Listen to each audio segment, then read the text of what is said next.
In class 7, subject computer, chapter 5, chapter name the database. Now students, here we understood about what is data capturing. Data capturing is the process of collecting or capturing data from any source. Okay, there are many methods of capturing data and you can prepare various kinds of form to be completed by data provides. इसका just example मैंने आपको real life में बताया। जैसे आप school में admission के लिए आते हो तो आपके डेटा कैप्चरिंग है ना, फॉर्म पे आपके रिकॉर्ड्स को पुट करके आपके डेटा को कैप्चर किया जाता है ताकि वो कहीं भी उसका एक मीनिंगफुल इन्फॉर्मेशन बनाया जा सके। Okay students, it is called data collecting also. So when you take admission in school, your parents will fill a admission form on which various types of your data is get collected or captured. Now students, data manipulation. Captured data need manipulation to produce information. Data can be manipulated in the following way. First, classification. Data को कई तरीके से हम manipulate कर सकते हैं. First, classification. Capture data are classified into different categories such as alphabetic और numeric और अल्फ़ा न्यूमेरिक. जैसे डेटा, आपके डेटा जो कलेक्ट हुआ वो अलग अलग तरह से उसको क्लासीफाई कर सकते हैं और बहुत सारे कैटेगरीज होते हैं. जैसे alphabetic, for example your name, तो आपका नेम हमेशा अल्फ़ाबेटिक ही रहेगा. For example your name is Ram 1 2 3 ऐसा नेम नहीं होता. Name is always alphabetic. तो इस टाइप का डेटा. फॉर एग्जांपल, और numeric for example your mobile number. In your mobile number only numeric data is there, वहाँ पे ABCD नहीं होता. Okay right. And your address, that is alpha numeric also, like ward number 13, ward is a alphabetic and number 12 is a numeric. So in this order we have to arrange your data in a special categories. Now sorting. Captured data are arranged in a particular order. जो भी data हम collect करते हैं उसको एक particular order में क्या करते हैं, अरेंज करते हैं. Such as ascending descending order. जैसे आपके नेम्स जो होंगे उसको एक सीक्वेंस बना लेंगे अल्फ़ाबेटिकल वाइज, ए वाले पहले, फिर B वाले, फिर C वाले, C नेम से स्टार्ट, लाइक दिस. और अदर प्री डिफाइन, और भी बहुत सारे ऑर्डर्स हो सकते हैं आपके डेटा को अरेंज करने का. Arrange data into some order is called sorting. Data को किसी भी ऑर्डर में, असेंडिंग, डिसेंडिंग, अल्फ़ाबेटिक, एक प्रॉपर ऑर्डर में जब हम अरेंज कर लें, this procedure is called sorting. Now calculation. Calculations are performed on data to manipulate it according to some predefined criteria. Data का कैलकुलेशन भी अपने रिक्वायर्ड क्राइटेरिया के हिसाब से करते हैं. ओके स्टूडेंट्स, नाउ जैसे आपने जब एडमिशन लिया और जब आप स्कूल से फिर 8th क्लास के बाद आप वापस जा रहे हो तो उस समय आपके एज का भी कैलकुलेशन करते हैं. एडमिशन के टाइम पे आपकी एज क्या थी और at the time of taking TC what is your age, like this many examples will be there.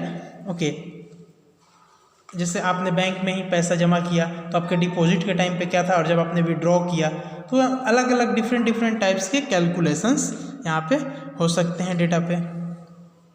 Now third point is information management. It is very important aspect of data processing.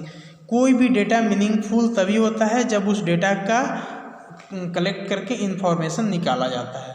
Okay students, without information data is what, meaningless, only data. So when we and information को हमेशा manage करना भी जरूरी है. It is very important aspect of data processing. Data after processed produce information. जब data process करते हैं तो वो क्या करता है, इंफॉर्मेशन देता है. Just like when you produce, example of just like milk and butter. Milk को आदमी क्या करता है, जैसे उसको ये कर उस प्रोसीजर से है ना, different kinds of procedure we collecting the what, butter और घी. Same as when data is collected it we process and produce information from the data. It is also stored for future use. Data को हम क्या करते हैं, हमेशा store करके रखते हैं फ्यूचर यूज़ के लिए. Okay students, so management of this information is extremely important.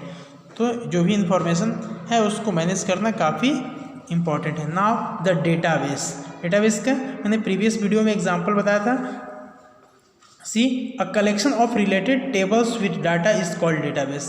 तो यहाँ पे जब कंप्यूटर में डेटाबेस की बात होगी तो डेटाबेस क्या होगा?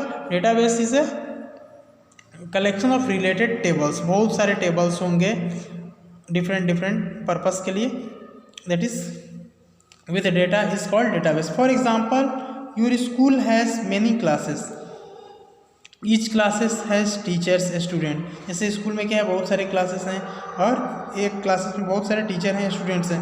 The school has to maintain database about teacher and students such as their name, class, date of birth, address, telephone number etcetera.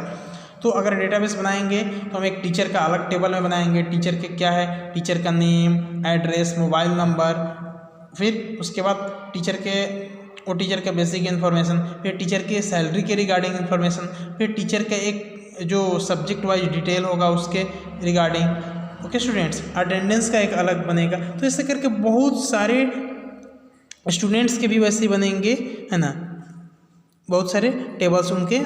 Suppose कोई स्टूडेंट्स मतलब व्हीकल से आ रहा है तो उसके लिए एक व्हीकल वाले ट्रांसपोर्टिंग की डेटाबेस में भी उसका नाम होगा। कोई स्टूडेंट्स अगर अलग से ट्रांसपोर्ट से नहीं आ रहा है तो उसका डिफरेंट डेटाबेस एक रहेगा। जो नॉन कन्वेंस वाले हैं उनका अलग टेबल में उनकी लिस्ट रहेगी। इस टाइप से बहुत सारे टेबल्स और बनेंगे एक किसी भी पर्टिकुलर डेटाबेस को मेंटेन करने के लिए। This information are used for many purpose. Each piece of information is stored in a field for each person such as name of one student और teacher is stored, the class is stored in another field and so on. All these fields together comprise a record of a particular student or teacher. इस तरह से एक particular student और teacher का record तैयार होगा। Okay students, now here see in a database data is kept at one place. It is very useful in maintaining data such as, अब देखते हैं कि डेटाबेस तो बन गया, ऐसे बहुत सारे उनके रिकॉर्ड्स उसमें पुट होंगे, बट डेटाबेस का क्या है, उससे क्या यूज़फुल है, क्या बेनिफिट है। So let's see, easy retrieval of data को हम इजीली रिट्राइव कर सकते हैं। जैसे किसी स्टूडेंट के बारे में कोई इन्फॉर्मेशन सर्च करना है तो उसको कैसे सर्च करेंगे? डेटाबेस में एक पर्टिकुलर फील्ड होता है जिसको हम बोलते हैं प्राइमरी की, just like your admission number, जैसे 402। तो हमारे पास वो नंबर है, जैसे ही हम वो नंबर को कंप्यूटर में डालेंगे यूनिक नंबर उससे सर्च हो जाएगा। जैसे बैंक में आप जाओगे तो सबसे पहले क्या मांगता है आपसे, एक अकाउंट नंबर बताइए, क्योंकि वो अकाउंट नंबर जो होता है यूनिक होता है। जैसे ही वो अकाउंट नंबर बैंक में एंटर करता है आपकी पूरी डिटेल आ जाती है, आपका नाम क्या है, आपका जेंडर क्या है, आपका एड्रेस क्या है, आपने कब अकाउंट ओपन किया था। वैसे ही जब हम ये यूनिक नंबर डालेंगे एडमिशन नंबर तो आपकी पूरी डिटेल आ जाएगी। Easy retrieval of data. ना रिडंडेंसी ऑफ डेटा रिड्यूस। अब जैसे यूनिक चीज़ नहीं होगा तो क्या होगा कि जैसे एक स्टूडेंट है, उसका एक टेबल में भी नाम है, दूसरे टेबल में भी नाम है, तीसरे टेबल में भी उसका सपोज ट्रांसपोर्ट टेबल में भी नाम है, तो कैसे पता चलेगा कि वही स्टूडेंट है? तो वहाँ पे प्राइमरी की जो होता है हम लगा देंगे वही जो यूनिक नंबर उसका एडमिशन नंबर है कि यही एडमिशन नंबर वाला लड़का है, वो अलग से नहीं है। तो उसके थ्रू ये क्लियर हो जाएगा कि डेटा का रिडंडेंसी नहीं होगा। नहीं तो वन स्टूडेंट राम दो जगह पर होगा, अलग अलग different, but that primary key means admission number will do what, will allow them to identify uniquely. Same as reduction of data inconsistency. Data का जो इनकंसिस्टेंट डेटा है उसको क्या होगा, वो भी रिड्यूस होगा। ईजी शेयरिंग ऑफ डेटा की शेयरिंग भी ईजी हो जाएगी क्योंकि हमको आइडेंटिफाई करने में टाइम नहीं लगेगा कौन सा डेटा है, उसको हम शेयर इजीली कर सकते हैं। Easy manipulation of data. अगर एक पर्टिकुलर ऑर्डर में डेटा को हम अरेंज करें तो उस पर वर्क करना, उसको क्लासीफाई करना, है ना, कैटेगराइज करना काफ़ी इजी हो जाता है। डेटा सिक्योरिटी और डेटाबेस में अगर हम उसको मतलब अरेंज करके रखें, है ना, तो उस ऑर्डर से डेटा एक पर्टिकुलर सेव करके रखें तो वो डेटा क्या है, काफ़ी सिक्योर रहता है। Okay students, in this video that much only.